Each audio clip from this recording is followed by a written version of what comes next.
Hello viewers, welcome back to Horizons. Here in house production ഉള്ള beautiful ആയിട്ടുള്ള ഒരു കത്താൻ യോക്ക് വെച്ചിട്ടുള്ള പ്യോർ ബനാറസി കത്താൻ യോക്ക് കൊടുത്തിട്ട് അതിലേക്ക് ഹൈലൈറ്റ് കൊടുത്തിട്ടുള്ള ബ്യൂട്ടിഫുൾ ആയിട്ടുള്ള front pleated A line top with chudi sleeves 1500 ready for dispatch ആണ്. Delivery within 7 working days.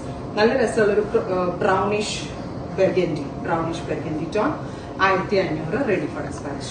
Next colour is navy blue. നല്ലൊരു സ്പാർക്ലിംഗ് എഫക്റ്റ് ഉള്ള ഒരു വർക്കാണ് ഹൈലൈറ്റ് ആയിട്ട് കൊടുത്തിരുന്നത്. ക്രിസ്റ്റൽ മാറ്റിയുണ്ട്, reddish maroon, chudi sleeves, black. ഇത്തരം ഷെയ്ഡ്സ് ആണ്. റെഡി ഫോർ ഡെസ്പാച്ച് ആണ്. ട്രൈ ചെയ്ത് നോക്കുക. Thank U.